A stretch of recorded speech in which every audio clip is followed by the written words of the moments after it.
Avatar Meher బాబా की జై.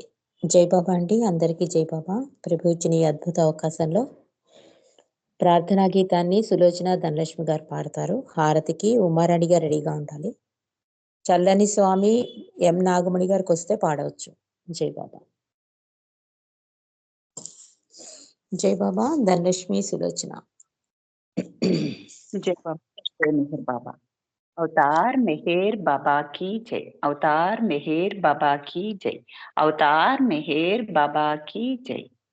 नमो मेहरु बाबा अवतार, नमो देव देवा प्रभु, नमो मेहरु बाबा अवतार, नमो देव देवा अपार दिव्या कृपा सागर, अपार दिव्या कृपा सागर सकल चराचर जगदोद्धार, सकल चराचर जगदोद्धार नमो मेहरु बाबा अवतार, नमो देव देवा प्रभु, नमो मेहरु बाबा अवतार, नमो देव देवा जोहारुलिवे श्री मेहरु बाबा, जोहारुलिवे श्री मेहरु बाबा महिनि जनिंचिन मानव रूपा, महिनि जनिंचिन मानव रूप इह परानंद जीवनमीव, इह परानंद जीवनमीव भवभय भंजन परम पावन, भवभय भंजन परम पावन नमो मेहरु बाबा अवतार, नमो देव देवा प्रभु, नमो मेहरु बाबा अवतार, नमो देव देवा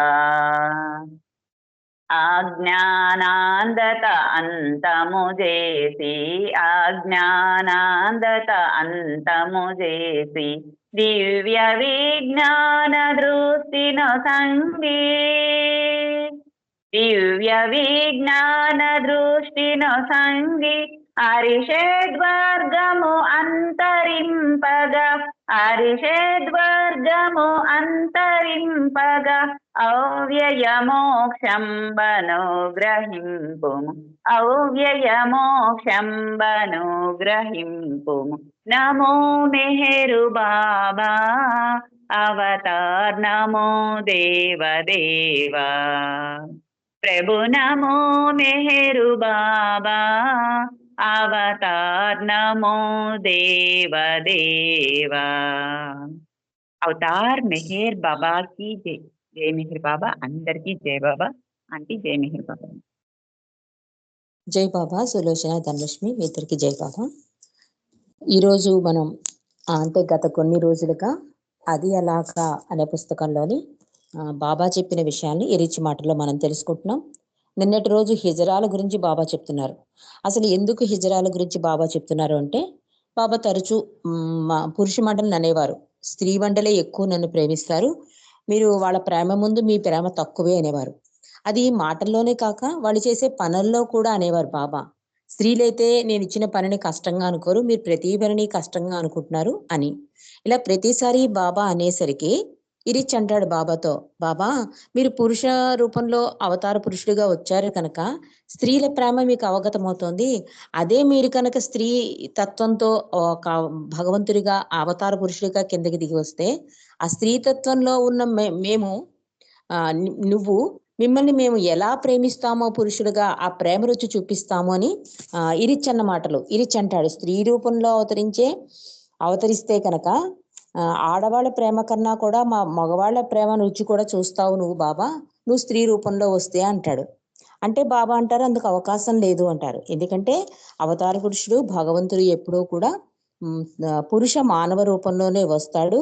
అది ఆల్రెడీ నిర్ణయం అయిపోయింది. కానీ సద్గురువుల విషయంలో అలా కాదు. వాళ్ళు ఒకసారి స్త్రీగా రావచ్చు, ఒకసారి పురుషుడిగా రావచ్చు. అయినా కూడా బాబాజాన్ ఏమిటి, అమ్మ అని పిలిస్తే అందరిని దెబ్బలాడేది, నేను పురుషుణ్ణి అనేది. అంటే మామూలుగా కూడా మీరాబాయి అన్న ఒక అద్భుత మాట అంటారండి. ఇది మనం నిన్న కూడా తెలుసుకున్నాం, ఈ రోజు కూడా తెలుసుకుందాం. ఉన్నదంతా స్త్రీతత్వమే. అంటే సృష్టిలో ఉన్న ప్రతిదీ కూడా స్త్రీతత్వంతో నిండిపోయింది. ఇక్కడ పురుష స్త్రీ అనే భేదం లేదు. భగవంతుడు ఒక్కడే పురుషోత్తముడు, ఏకైక అవతారుడు పురుషుడు అని చెప్తుంది మీరాబాయి.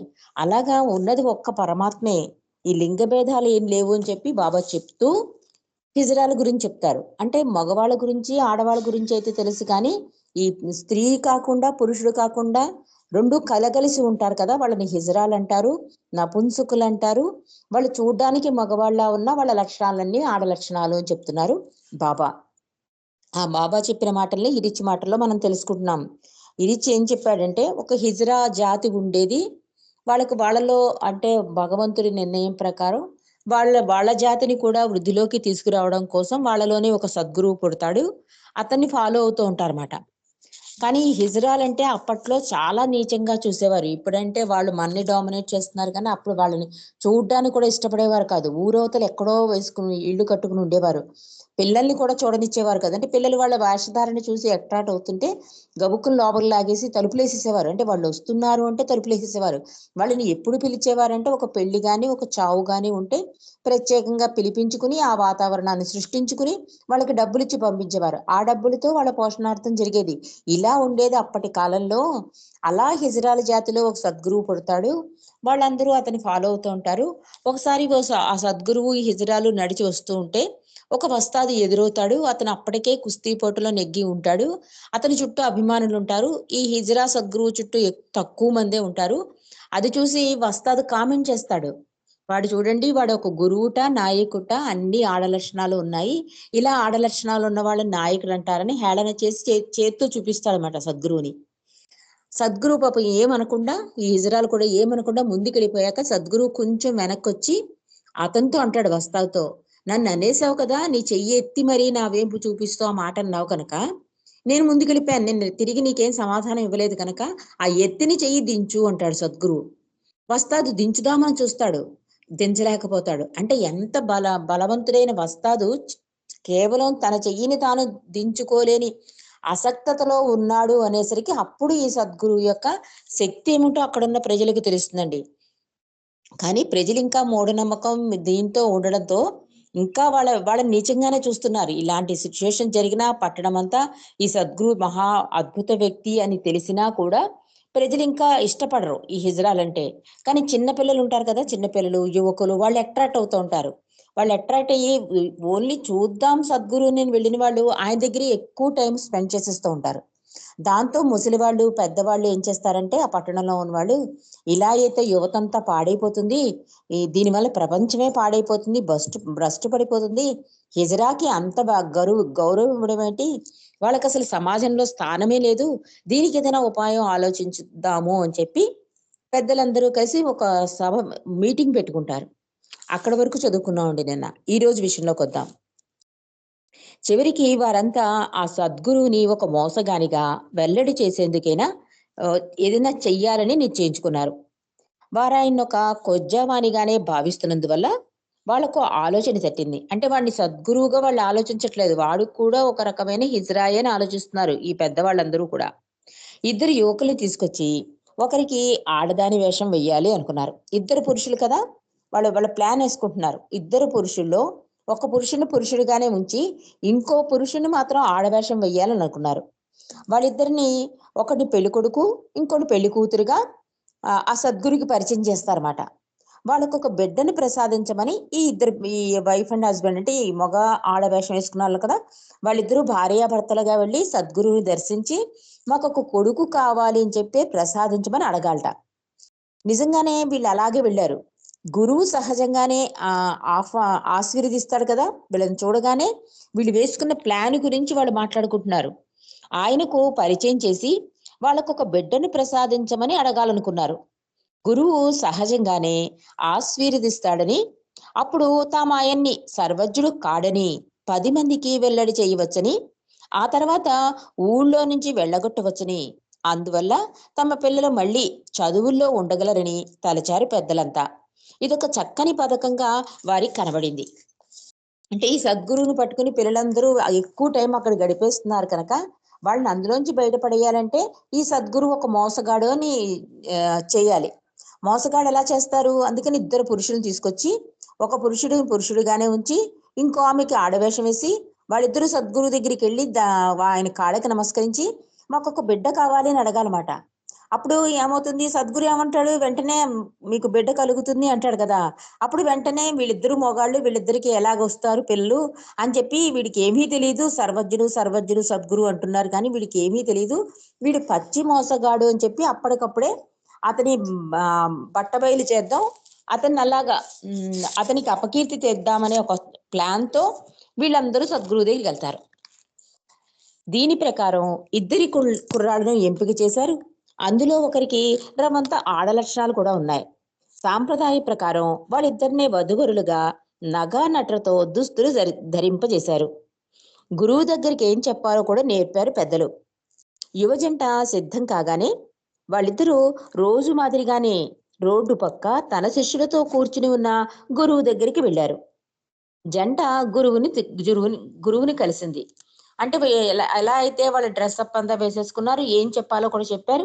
ఇద్దరు కలిసి గురువు దగ్గరికి వెళ్ళారు. ఆ సద్గురువు ఎప్పుడు కూడా రోడ్డు పక్కన ఎక్కడో కూర్చుంటాట. అతనికంటే ఒక ప్లేస్ ఉండదు. అతను ఎప్పుడు కూర్చుని ఒక రోడ్డు పక్కగా కూర్చుంటే అతని దగ్గరికి వెళ్ళారు ఈ జంట అని చెప్తున్నాడు ఇరిచి. గురువు వాళ్ళని చూడగానే ఆశీర్వదించాడు. అవును, ఏమిటిది అడిగేశాడు గురువు. అంటే ఆయనకి తెలిసిపోయింది ఇద్దరు మగాళ్ళు అని ఆయన తెలిసిపోయింది. అందుకని వాళ్ళని చూడగానే గురువు అన్నట్ట, అవును ఏంటిది అన్నట్ట. అంటే మేము ఇప్పుడే వివాహం చేసుకున్నాం అన్నారు అజంట. ఆహా అలాగా అన్నాడు సద్గురువు ఏమీ తెలియనట్టు. అవునండి, మాకొక కొడుకు కలిగేటట్లు మీ ఆశీర్వాదం కోరుతున్నాం అన్నారు ఆ యువజంట. కొడుకా? ఆశ్చర్యపోయాడు సద్గురువు. అవును, అందమైన పిల్లాడు కావాలని మా ఆకాంక్ష. ఇదే మా కోరిక, దయతో అనుగ్రహించండి అంటూ ఆ యువజంట సద్గురువుని ప్రార్థించారు. వధువులా నటిస్తున్న అబ్బాయి వంక వేలుతో చూపుతూ గురువు అన్నాడు, నిజంగా నీకు కొడుకు కావాలా అడిగాడు సద్గురువు. సద్గురువుకి సర్వాంతర్యామని ఆయనకి అన్నీ తెలుసు.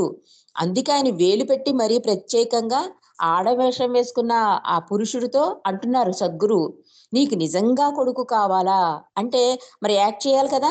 అచ్చు పెళ్లి కూతురులాగే వాడు సిగ్గుపడుతూ అన్నట్ట సద్గురువుతో, అవును నిజంగా మాకు కొడుకు కావాలి అనేసరికి గురువు వాళ్ళిరువురిని తమ కోరిక గురించి పునరాలోచించుకోమని చెప్పాడు. ఎప్పుడైతే సద్గురువు నిజంగా నీకు కొడుకు కావాలా అన్నాడో ఈ ఆడవేషం వేసుకున్న ఈ పురుషుడు వెంటనే సిగ్గుపడుతూ మరి యాక్ట్ చేయాలి కదా, అచ్చు పెళ్లి కూతురులాగే సిగ్గుపడుతూ మాకు కావాలి అన్నట్ట. అప్పుడు సద్గురువు అంటాడు, ఇంకొకసారి ఆలోచించుకో హెచ్చరించాడు. ముందు ఏమిటిది అనేసరికే వాళ్ళకి గుర్తుపట్టియాలి. కానీ వాళ్ళకి అవగతం కాలే సద్గురువు యొక్క శక్తి. మళ్ళీ ఏమన్నాడు, ఈ కొత్తగా పెళ్ళైంది కదా, మీ కోరిక ఇదేనా అంటే పిల్లలు కావాలి అన్నారు. ఇంకోసారి ఆలోచించుకోమని కూడా సద్గురువు సలహా ఇచ్చాడు. అయినా వాళ్ళు వెళ్ళలేదు. పిల్లల్ని పెంచడం పెద్ద బాధ్యత. అందున వారు కొత్తగా పెళ్లి చేసుకున్నారు. కొన్నాళ్ళు ఆగితే బాగుంటుందని అన్నా కూడా సద్గురువు మాట వినలేదు ఆ జంట. అంటే వాళ్ళ ఆలోచన విధానం వేరు కదా, వాళ్ళ పథకం వేరు. సద్గురువు చెప్తున్నాడు, కొత్తగా పెళ్ళైంది కదా, కొన్నాళ్ళు ఆగండి, పిల్లల తర్వాత వస్తారు, దీన్ని కంగారు పడకండి అని సద్గురువు ఎంత చెప్పినా వాళ్ళు ఆ మాట వినలేదు. తాము చేస్తున్నదేమిటో తమకు బాగా తెలుసని, తమకు కొడుకు కావాలని, గురువుగారి ఆశీర్వచనాలు కావాలని ఒత్తిడి చేశారు ఆ జంట. చివరకు గురువు అయితే సరే, మీరు ఆశీర్వదింపబడ్డారు, అలాగే జరుగుగాక అన్నాడు గురువు. పెద్దలు ఈ విషయం విన్నప్పుడు అతి సంతోషపడ్డారు. ఎప్పుడైతే గురువు తదాస్తు అన్నాడో ఈ పెద్దలందరూ ఆహా వీడు దొరికిపోయాడు ఈ సద్గురువు అనుకుని చాలా సంతోషపడ్డారు. ఇప్పుడు అతడు మనకు దొరికాడు అనుకున్నారు పెద్దలు. పట్టణ ప్రముఖులైన ముఖ్యులందరినీ పిలిచి ఓ మీటింగ్ వేసుకున్నారు. ఆశీర్వాదం తీసేసుకుని ఆ జంట వచ్చి ఈ పెద్దలతో చెప్తే పెద్దలందరూ కూడా చాలా సంతోషించేశారు. అమ్మయ్య సద్గురువుని ఇక బయట పెట్టేచ్చు, వాడు మోసగాడని చెప్పేచ్చు, ఇది ఒక పథకం ప్రకారం బయట పెట్టిద్దాం అని చెప్పి ఇంకొంచెం ప్రముఖులు ఉంటారు కదా, వాళ్ళందరితో కలిసి మీటింగ్ పెట్టుకున్నారు. వాళ్ళందరి ఎదుట జరిగింది చెప్పమని జంటని ప్రశ్నించారు. ఒక అబ్బాయిని, అయినా అమ్మాయిలా పెళ్లి కూతురు వేషం వేశావు కదా అని వధువు వేషం వేసిన అబ్బాయిని అడిగారు. అంటే ప్రముఖులందరూ మీటింగ్ పెట్టారు. ఆ ప్రముఖుల్లో ఒకడు అడిగట, నువ్వేనా అమ్మాయి వేషం వేసింది అని అడిగట. దానికి అతడు అవును అన్నాడు. మరి నీవు ఆ జాతికి నాయకుడిని, నీకు కొడుకు పుట్టేటట్లు ఆశీర్వదించమని అడిగావు కదా అని అడిగారు ప్రముఖులు. అంటే అక్కడ జరిగిందంతా చెప్పినా కూడా మళ్ళీ సాక్ష్యంగా ఈ జంటను అడుగుతున్నారు, నువ్వేనా ఆడవేషం వేశావు, నువ్వేనా సద్గురువుని అడిగావు అంటే అన్నిటికీ అవును అని చెప్తున్నాడు. మరి సద్గురువు ఆశీర్వదించాడా? ఆశీర్వదించాడని చెప్పాడు ఆ వధువు. ఇంకెవరినైనా అంటే ఇంకెవరైనా సాక్షులు ఉన్నారా అడుగుతున్నారు ప్రముఖులు. అంటే మరి సాక్ష్యాలతో రుజువు చేయాలి కదా అతను మోసగాడని. అంటే ఇంకెవరైనా సాక్షులు ఉన్నారా అంటే ఇలా కావలసిన దానికి మళ్ళీ నెక్స్ట్ ఆ గురువు దగ్గరికి వెళ్ళి ఒక పథకం ప్రకారం అతడు మోసగాడని రుజువు చేయడం కోసం సాక్ష్యాలను సేకరించడం, మళ్ళీ ఆ మాటల్ని మళ్ళీ రిపీట్ చేసుకోవడం, ఇలా మీటింగ్ పెట్టుకున్నారు వాళ్ళు అని చెప్తున్నాడు ఈ రిచి. ఇలా ప్రశ్నలు అడగడం సాగిపోయింది. చివరిలో పెద్దలంతా సభాసదుల వైపు తిరిగి, చూడండి ఈ వ్యక్తి వంచకుడని రుజువైపోయింది. ఏ వ్యక్తి? ఆ హిజరా సద్గురు వంచకుడని రుజువైపోయింది. అబ్బాయి కడుపు వచ్చి కొడుకు పుట్టడం అసంభవం కదా. ఇటువంటి ఆశీర్వచనం ఇచ్చిన ఆయన సర్వజ్ఞుడు కాలేడు. ఇతను ఒక మోసగాడు. తానొక అత్యున్నత ఆధ్యాత్మిక సంపన్నుడునని ఇతరులను నమ్మించి మోసం చేస్తున్నాడు. అదంతా ఒట్టి బూటకమని మేమిప్పుడే రుజువు చేశాం ప్రకటించాడు పెద్ద. ఇది ఏదైతే దీన్ని గంటికి పథకం వేశాడో, ప్లాన్ చేశాడో అతను మళ్ళీ రిపీట్ చేస్తున్నాడు, జనాలతో చెప్తున్నాడు. మీరందరూ కూడా అతడు సద్గురువు ఆధ్యాత్మికవేత్త ఇలా అంటున్నారు కదా, ఎంత మోసగాడో చూడండి. ఇద్దరిని తీసుకెళ్లి ఆశీర్వదించమంటే కొడుకు పుడతాడని చెప్పడం, ఇదంతా కూడా ఎంత మోసం. కాబట్టి ఇది రుజువులతో సాక్ష్యాలతో నిరూపింపబడింది. కాబట్టి అతను ఒట్టి మోసగాడు అని చెప్పాడు పెద్ద. రోజులు గడిచే కొద్దీ గురువుగారి ఆశీర్వచనం మాట పట్టణమంతా పాకి ప్రతి చోట ఆ సద్గురువు మోసగాడని చాటించబడింది. కానీ ఇంతలో వధువు వేషం వేసిన అబ్బాయికి వింత భావం కలిగింది. అంటే ఆ గురువు చెప్పిన దానికి ఊరంతా, ఈ ఊరే కాకుండా పక్క ఊళ్ళకి ఆ ఊళ్ళకి అంతా వ్యాప్తి అయిపోయింది, ఈ హిజరా అనే సద్గురువు మోసగాడు అని. ఇలా ఈ తంతు జరుగుతున్నంతలో ఈ వధువు వేషం వేసుకున్న ఆ పురుషుల్లో, ఆ కుర్రాడిలో ఒక వింత భావం కలిగింట. అది ఎలా ఉందంటే, కడుపులో నొప్పులు ప్రారంభమయ్యాయి. కొత్త విధంగా కడుపు కూడా ఉబ్బగా ఉన్నట్లు తోచింది అతనికి. ఈ భావం ఎంతకీ పోకపోయేసరికి అతను ఒక డాక్టర్ దగ్గరికి తీసుకెళ్లారు. ఎన్ని మందులు వాడినా పనిచేయలేదు. ఆఖరికి ఇది జరుగుతోంది అంటే మళ్ళీ అందరినీ మొత్తం పట్టణంలో ఉన్న అందరినీ సమీకరించుకుని ఆ సద్గురుని మోసగాడని చెయ్యాలంటే కొంచెం టైం పడుతుంది కదా. ఈ మీటింగులు పెట్టుకోవడం, చర్చలు, సాక్ష్యాలు ఇలా జరుగుతోంది. ఈ ప్రాసెస్ లో ఉండగానే ఈ వధువు వేషంలో వేసుకున్న అబ్బాయి ఏంటంటే అతని నెమ్మదిగా కడుపులో నొప్పి స్టార్ట్ అవడం, కడుపు కొంచెం పొంగినట్టుగా ఉండడం ఇలా జరుగుతోంది. అతని పెద్ద లక్ష్య పెట్టలే, ఏదైనా గ్యాస్ ఫామ్ అయింది అనుకుంటాను చూడండి, అలా అనుకుని డాక్టర్ దగ్గరికి వెళ్ళాట. డాక్టర్ మందులు ఇచ్చినా కూడా ఏ మందు పనిచేయలేదు అని చెప్తున్నారు ఇక్కడ. కాలం జరిగిన కొద్దీ అబ్బాయి పరిస్థితి మరీ అసౌకర్యంగా తయారైంది. నీరసించిపోయి అధ్వానంగా మారింది. దాంతో తల్లిదండ్రులు పిల్లవాడిని పట్టణంలో పేరున్న ఒక గొప్ప వైద్యునితో డాక్టర్ దగ్గరికి తీసుకెళ్లారు. డాక్టర్ ఈ అబ్బాయిని పరీక్షించి ఆశ్చర్యపోయాడు. అతనిలో గర్భం దాల్చిన లక్షణాలున్నాయి అని చెప్పాడు. దీనికి అనుమానమే లేదని కూడా డాక్టర్ చెప్పాడు. ఇది ఎలా సాధ్యమని విస్తుపోయాడు డాక్టర్. ఈ ఈ ఊళ్ళో ఉన్న డాక్టర్ కాకుండా ఒక స్పెషలిస్టులు ఉంటారు కదా, అతని దగ్గర తీసుకెళ్లారు తల్లిదండ్రులు. ఇతర బాధ ఎక్కువైపోతుంది, కడుపు పొంగిపోతుంది, ఇదేంటి ఇది ఇలా ఉందని చెప్పి ఒక స్పెషలిస్ట్ దగ్గర తీసుకెళ్తే అతను చెప్తున్నాడు, ఈ లక్షణాలన్నీ కూడా ప్రెగ్నెన్సీకి సంబంధించినవి, అసలు ఇది ఎలా జరిగింది, చాలా ఆశ్చర్యంగా అని చెప్పి డాక్టర్ కూడా ఆశ్చర్యపోయాట. మగవాడికి కడుపొచ్చి పిల్లాడు పుట్టడం అసంభవమని డాక్టరు నిర్ధారణ చేయడం జరిగింది. విషయం తెలిసిన తల్లిదండ్రులు అదిరిపోయారు. జరిగిందేమిటో వారికి తెలుసు, ఎందుకంటే ఏం జరిగిందో అంతా వీళ్ళకి తెలుసు, డాక్టర్కి తెలియదు కదా. అందుచేత ఊరి పెద్దల దగ్గరికి వెళ్ళి దబాయించారు. డాక్టర్ ఆశ్చర్యపోయాడు. ఇంటి పురుషుడు దాంట్లో ఈ ఆడ లక్షణాలు ఏంటని డాక్టర్ ఆశ్చర్యపోతే, డాక్టర్ కన్నా తల్లిదండ్రులకే బాగా తెలుసు కదా అది ఎందుకు అలా జరిగిందో. వెంటనే డాక్టర్తో ఏం మాట్లాడకుండా పరిగెట్టుకుంటూ పెద్దల దగ్గరికి వచ్చారు తల్లిదండ్రులు. విషయం అంతా చెప్పి వాపోయారు. మీరేం చేశారో చూడండి, మీరు ఈ పిల్లాన్ని తప్పుదారి పట్టించారు, వాణ్ణి భయంకర పరిస్థితిలో చిక్కుకునేటట్లు చేశారు. ఇందుకు పూర్తి బాధ్యత మీదే. ఇటువంటి అవమానాన్ని వీడు భరించడానికి వీల్లేదు అన్నారు ఆ పిల్లాడి తల్లిదండ్రులు. ఆ పెద్దలతో నిందిస్తున్నారు. మీ వల్లనే ఇదంతా తయారైంది కనుక ఈ సమస్యకి పరిష్కారం కూడా మీరే చూపించండి అంటున్నారు తల్లిదండ్రులు. పెద్దలు దీన్ని నమ్మలేకపోయారు. వాళ్ళు డాక్టర్ దగ్గరికెళ్ళి విచారించగా నిర్ధారణలో పొరపాటేమీ లేదని తేలింది. వారం గడిచిన కొద్దీ అతడు కడుపుతో ఉన్నట్లు విస్తమవుతోంది. ఊరి పెద్దలకప్పుడు పశ్చాత్తాపంతో గురువును క్షమాపణ కోరడం ఒక్కటే మార్గం అని తెలిసింది. అంటే చేతులు కారాక ఆకులు పట్టుకోవడం అంటారు చూసారా? పరిస్థితి అంతా చెయ్యి దాటిపోయింది. ప్రయత్నాలన్నీ చేసేసారు. డాక్టర్లు చూపించుకున్నారు. నిజమా కాదా అనుకున్నారు. అంతా ఆఖరికి ఏమైంది? అతడు ప్రెగ్నెన్సీ వచ్చింది అతనికేం తెలిసిపోయింది. ఇంక దీనికి ఇలాగ దారి. ఆ తరుణోపాయం, ఆ నివారణోపాయం వాళ్ళ పశ్చాత్తాపంతో గురువు పాదాల మీద పడితే గాని ఇది ఇతనికి ఈ బాధ తగ్గదు. అందుకని వాళ్ళు డిసైడ్ అయిపోయారు. ఎలాగైనా సద్గురువుని కలిసి పశ్చాత్తాపపడి దీనికి ఒక మార్గాన్ని కనిపెట్టాలి అనుకున్నారు పెద్దలందరూ. దాంతో పెద్దలంతా కలిసి గురువుని క్షమాపణ కోరేందుకు వెళ్ళారు. గురువు ఎక్కడున్నాడో వెతకడం మొదలెట్టారు. అంటే ఆయన ఒక ప్లేస్ లేదు కదా! ఒక ప్లేస్‌లో ఉంటే పట్టుకోవచ్చు ఆయన్ని. కానీ ఆయన ఒక ప్లేస్‌లో లేడు. వెతుకుతున్నట్ట కానీ ఎంతకీ దొరకలేదు. మామూలుగా రోడ్డు పక్కన కూర్చుండే గురువు ఆనాడు శిష్యులు తదితర హిజ్రా జాతి వాళ్ళతో నడుస్తున్నాడు. ఎప్పుడో ఒక చోట రోడ్డు పక్కన కూర్చునే గురువు ఏం చేస్తున్నాడంటే నడుచుకుంటూ వెళ్ళిపోతున్నట్ట. అది చూశారు వాళ్ళు. బాబా ఇరిచి అక్కడతో ఆపి బాబా మాకీ కథ చెప్పేటప్పుడు గురువు పెద్దలందరినీ నడిపిస్తున్న తీరునెంతో మనోజ్ఞంగా చిత్రిస్తూ వివరించారు. అంటే ఆ ఆ గురువు ఎలాగా నడుస్తాడు, ఆ పెద్దలందరూ వెనకాల అతని వెనకాల ఆ సద్గురు వెనకాల ఎలా నడిచారు, ఇది బాబా స్వయంగా చెప్పిన హిజరా కదండి.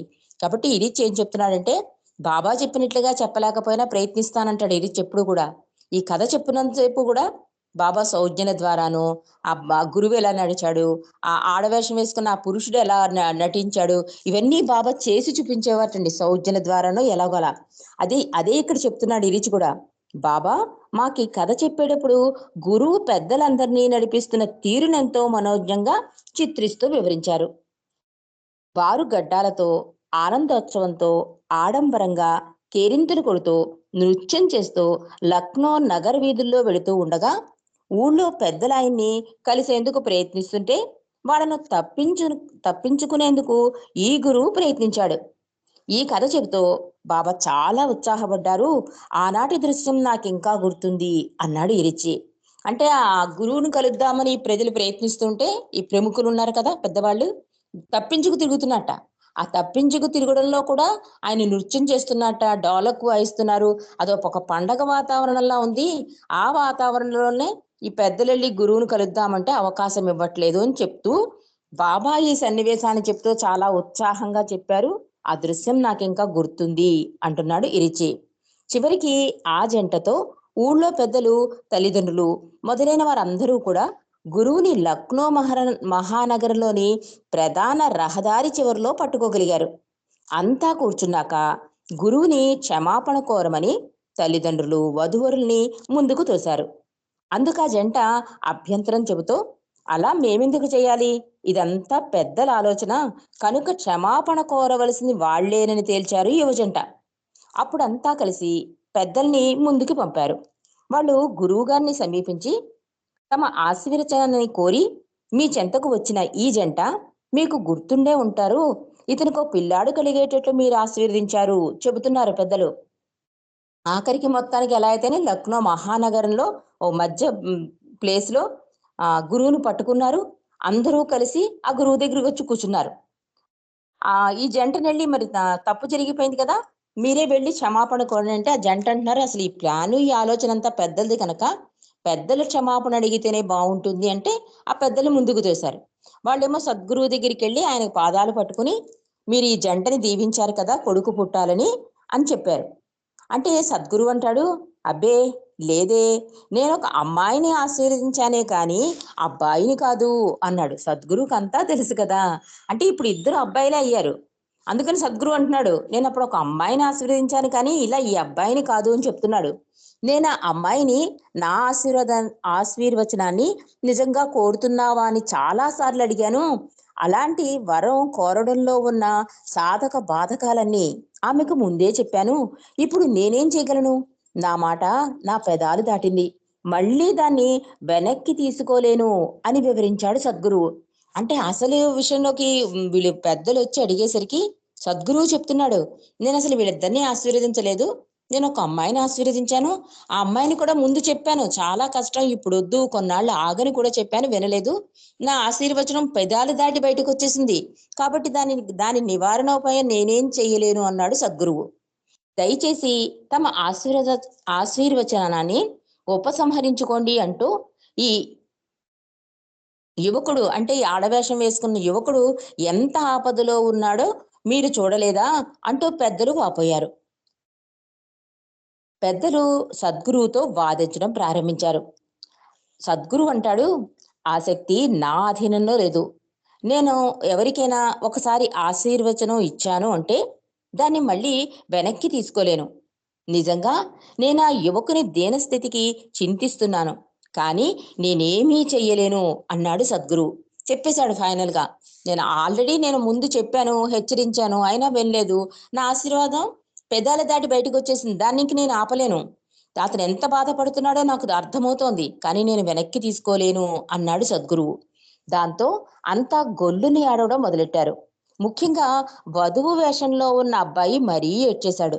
వాళ్ళంతా గురువు కాళ్ళ మీద పడి క్షమించమని ప్రాధేయపడుతూ ఏదో ఒక సహాయం చేయమని అభ్యర్థించారు. చివరికి గురువు వారిని ఓదారుస్తూ, నేనిందులో చేయగలిగింది ఏమీ లేదు, ఇందుకో దారి ఉంది. నేను నా ఆశీర్వచనాన్ని వెనక్కి తీసుకోలేను కనుక నేను చేయగలిగిందేమీ లేదు. అయితే నా మిత్రులు, నా సహజాయులైన ఈ హిజరాలున్నారు కదా, వీళ్ళే మీకేమైనా సహాయపడగలరేమో అన్నాడు సద్గురువు. సహాయమా? ఎట్లా సహాయపడగలరు అడిగారు అందరూ. అంటే హిజరాల మీద ఒక చిన్న చూపు ఉంది కదా. సద్గురు ఏమంటున్నాడు, నా చేయి దాటిపోయింది, కానీ నా ప్రియమిత్రులు, నా సహజాయులు అంటే హిజరాల వైపు చూపిస్తున్నాడు, వీళ్ళేమైనా సహాయం చేయగలరేమో, వీళ్ళని అడగండి అన్నాడు. అంటే ప్రజలు వెంటనే ఏమంటున్నారు, వీళ్ళేం చేస్తారు, అప్పటికి ఇంకా చిన్న చూపే. ఈ ఆశీర్వచనం తొలగించబడేటట్లు చేయమని భగవంతుణ్ణి ప్రార్థించమని వాళ్ళని అడగండి. ప్రభువుని ప్రార్థించమని వాళ్ళని బతిమలాడండి. ఆయన వాళ్ళ ప్రార్థనను వినవచ్చునేమో, వింటే ఆయన మీకేమైనా సహాయం అందించవచ్చు అన్నాడు సద్గురు. అంటే వాళ్ళు కూడా ఈ ప్రజల్లో ఒక మానవులే, వాళ్ళని నీచంగా చూడొద్దు. వాళ్ళ స్థాయి తెలియజేయడం కోసం ఈ సంఘటన అంతా జరిగిందండి. మనకు అర్థం కావాలి. ఎందుకంటే హిజ్రాల గురించి అంత నీచంగా వాళ్ళ గురించి మాట్లాడుతున్నారు కనుక వాళ్ళ విలువ, అంటే భగవంతుడికి స్త్రీలు పురుషులు లింగ భేదం ఏదీ లేదు. హృదయపూర్తిగా నిజాయితీగా ప్రేమతో అందించే ఏ పూజనైనా, ఏ ఆరాధనైనా భగవంతుడు అంగీకరిస్తాడు, వాళ్ళ మాట వింటాడు అని చెప్పడం కోసమే బాబా చెప్తున్న ఈ కథ చాలా అద్భుత కథ. దీని ఎండింగ్ మనం రేపు చదువుకుందామండి. ఆ సద్గురు ఏమన్నాడు, హిజరాలు ఏమన్నారు, ముగింపుగా బాబా చెప్పిన అద్భుత మాటలు అవి రేపు మనం తెలుసుకుందాం. అవతార్ మెహర్ బాబా కీజే. హారతికి ఉమారాణి గారు హారతి పాడాలి. చల్లని స్వామి పాట ఎవరైనా వస్తే కనుక పాడండి. నెక్స్ట్ జై బాబా ఉమారాణి గారు. వినబడుతుందా? ఇక్కడ ఏదో గోల్గా ఉంది, వినబడుతుందా? వినిపిస్తోందండి, ఏం లేదు డిస్టర్బెన్స్. అవతార్ మెహర్ బాబా की जय। जहाँ कल्पना शब्द न पहुँचे, ऐसे अपरंपार नीति नीति वेद पुकारे, महिमा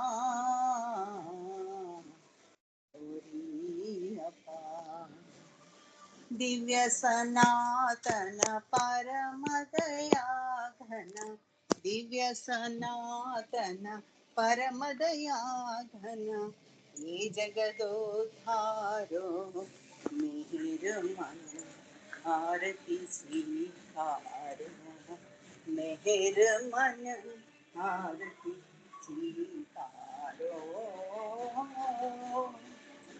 धूप दीप चंदन चरचाना, भोग लगाना, फूल चढ़ाना, तुम्हारा ही तुमको लौटाना, काहे बढ़ाई करूं मेहर मन आरती स्वीकार मेहर मन आरती स्वीकारो सकल निधि के तुम कारण हो सकल विश्वतारण हारे हो तुम सम और नहीं तुम ही हो ये सत अवतारो मेहर मन आरती स्वीकारो मेहर मन आरती स्वीकारो सकल चराचर तुम्हारी माया माया भी तो तुम्हारी छाया तुम्हारा अंत न कोई पाया तुम ही अनंत करो मेहर मन आरती स्वीकारो मेहर मन आरती स्वीकारो अपने को जब जो नहीं जाने महिमा तुम्हारी क्या पहचाने जो कुछ भी कहते अनजाने गुण गाते तुमरो मेहर मन आरती स्वीकार मेहर मन आरती स्वीकारो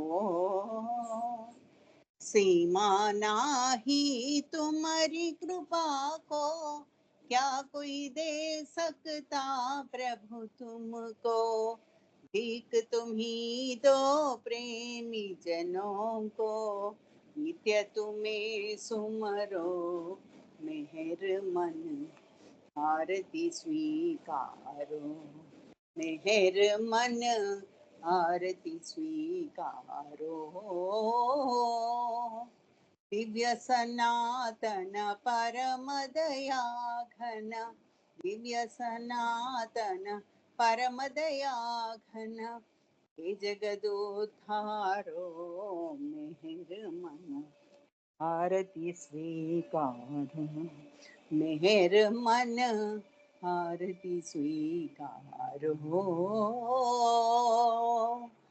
अवतार मेहर बाबा की जय अवतार मेहर बाबा की जय अवतार मेहर बाबा की जय thank you Baba thank you Rajini అందరికీ జై బాబా అండి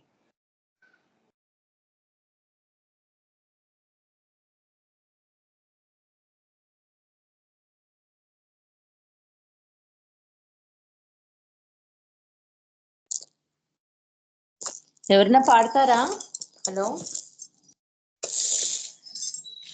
ఉమారాణి గారు, మీరు పాడేసేయండి. సుశీల గారు, హలో వినిపిస్తుందా? ఒక్క నిమిషం రికార్డింగ్ ఆప్షన్ పెట్టాను అందుకని. జై బాబా. ఓకే. చల్లని మా స్వామి సెలవీయవయ్యా చల్లని మా స్వామి సెలవీయవయ్యా ఈ సేవకై మేము మరలవచ్చెదమయ్యా చల్లని మా స్వామి సెలవీయవయ్యా ఈ సేవకై మేము మరలవచ్చెదమయ్యా మెహరునామమే నిత్యం కీర్తించులాగు మెహరునామమే నిత్యం కీర్తించులాగు ఎల్లవేళల నిన్ను స్మరించులాగు ఎల్లవేళల నిన్ను స్మరించులాగు చల్లని మా స్వామి సెలవీయవయ్యా నీ సేవకై మేము మరలవచ్చెదమయ్యా నీ సేవలో మేము తరించులాగు నీ సేవలో మేము తరించులాగు ప్రేమతో దీవించి సెలవీయవయ్యా ప్రేమతో దీవించి సెలవీయవయ్యా సెలవీయవయ్యా సెలవీయవయ్యా సెలవీయవయ్యా జై బాబా అవతార్ మెహర్ బాబా की जय